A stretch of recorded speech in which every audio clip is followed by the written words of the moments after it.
11 सितंबर 2001 के बाद पूरी दुनिया का मैप बदल चुका था। शहरों के ऊपर सर्वेलेंस बढ़ चुकी थी, एयरपोर्ट्स पर डर था, बॉर्डर्स पर शक, और अमेरिका के लिए एक नाम, सिर्फ एक नाम नहीं रहा था, वो एक ऑब्सेशन बन चुका था, ओसामा बिन लादेन। सालों तक उसकी तस्वीर टीवी स्क्रीन्स पर आती रही, लेकिन उसका कोई पता नहीं मिलता था। न फोन, न ईमेल, न डिजिटल फुटप्रिंट, जैसे वो दुनिया से गायब हो चुका हो। लेकिन इंटेलिजेंस एजेंसीज जानती थी कि कोई भी आदमी, चाहे कितना भी पावरफुल हो, अकेला ज्यादा दिन नहीं रह सकता। कहीं ना कहीं कोई ना कोई होता है जो उसके लिए काम करता है, मैसेज ले जाता है, खाना लाता है, न्यूज़ देता है, और वही कमज़ोर कड़ी होती है। अमेरिका ने डिसाइड किया कि ओसामा को ढूंढने के लिए ओसामा को ढूंढना बंद करना होगा। उन्होंने उसके कुरियर्स पर फोकस किया। वो आदमी जिन्हें सिर्फ एक काम था, ओसामा तक पैगाम पहुंचाना और वापस लाना।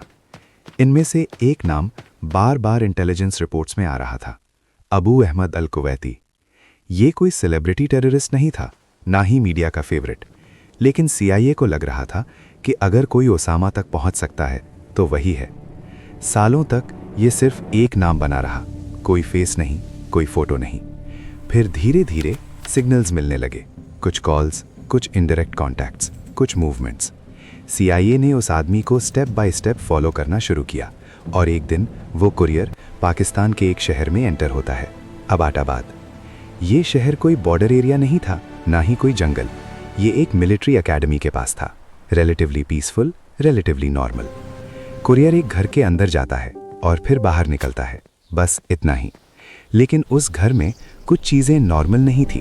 घर के चारों तरफ 18 फुट ऊंची दीवारें, ऊपर बार्ब्ड वायर, कोई बालकनी नहीं, कोई स्ट्रीट व्यू नहीं, कोई फ़ोन लाइन नहीं, कोई इंटरनेट नहीं।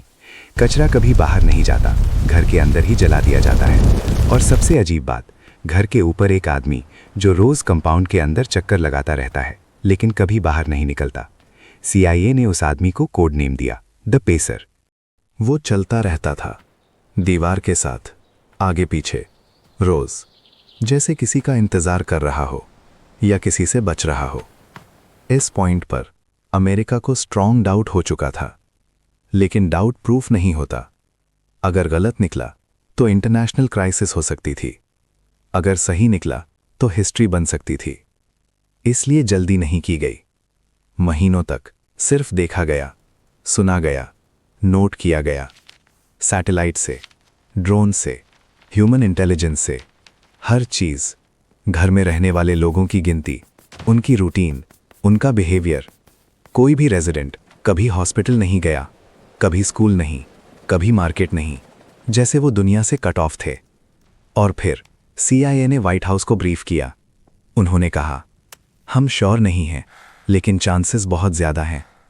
अब डिसीजन पॉलिटिकल हो गया। अगर अमेरिका ओपनली पाकिस्तान से पूछता तो न्यूज़ लीक हो सकती थी, अगर लीक होती तो टारगेट भाग सकता था। इसलिए एक रिस्की डिसीजन लिया गया। पाकिस्तान को इन्फॉर्म नहीं किया गया। मिशन का नाम रखा गया operation Neptune spear. Elite unit select हुई, ट्रेनिंग शुरू हुई। US नेवी के बेस्ट कमांडोज, सील टीम 6, उन्होंने एक एग्जैक्ट रेप्लिका बनाया उस एबटाबाद के घर का। हर दीवार, हर गेट, हर स्टेयरकेस उन्होंने बार बार रिहर्सल की, दिन में, रात में, कंप्लीट डार्कनेस में। एक भी सेकंड वेस्ट नहीं करना था। 2 मई 2011 की रात स्टेल्थ हेलीकॉप्टर्स पाकिस्तान के एयर स्पेस में एंटर होते हैं, रेडार से बचने के लिए लो एल्टीट्यूड, साइलेंट अप्रोच। लेकिन मिशन परफेक्ट नहीं होता। जैसे ही हेलीकॉप्टर्स कंपाउंड के पास लैंड करते हैं, एक हेलीकॉप्टर अनस्टेबल हो जाता है। वो क्रैश करता है। एक्सप्लोजन नहीं होता, लेकिन सरप्राइज फैक्टर खत्म हो जाता है। इस पॉइंट पर मिशन अवॉर्ड भी हो सकता था, लेकिन कमांडोज रुकते नहीं। वो तुरंत कंपाउंड में घुस जाते हैं। गार्ड्स न्यूट्रलाइज होते हैं, रूम्स क्लियर होते हैं, फ्लोर्स चेक होते हैं। ऊपर वाली मंजिल पर वो आदमी मिलता है, लंबा, पतला, दाढ़ी। उसके पास कोई वेपन नहीं होता। फेशियल फीचर्स मैच होते हैं, बॉडी लैंग्वेज मैच होती है, और वही मोमेंट हिस्ट्री बन जाता है। ओसामा बिन लादेन उस रात एबटाबाद में मारा गया। डीएनए सैंपल्स लिए जाते हैं, फोटोज टेकन, कंफर्मेशन होती है।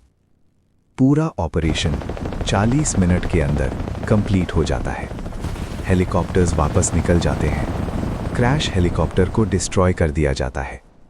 वर्ल्ड को कुछ घंटे बाद पता चलता है। यूएस प्रेसिडेंट टीवी पर आते हैं और अनाउंस करते हैं, जस्टिस हैज़ बिन डन। कुछ लोग खुश होते हैं, कुछ शॉक्ड, कुछ सवाल पूछते हैं। बॉडी को समंदर में दफनाया जाता है ताकि कोई ग्रेव सिंबल ना बन सके। और फिर एक डेकेड लंबी हंट खत्म हो जाती है। लेकिन कहानी यहीं खत्म नहीं होती। सवालात रह जाते हैं, डिसीजंस पर डिबेट होती है, सीक्रेट्स अभी भी सील्ड हैं। लेकिन एक बात क्लियर हो जाती है, कभी कभी दुनिया का सबसे पावरफुल आदमी भी सिर्फ एक कुरियर की वजह से मिल जाता है। और कभी कभी हिस्ट्री एक रात के अंधेरे में लिख दी जाती है। वीडियो अच्छी लगी तो सब्सक्राइब करें। थैंक्स।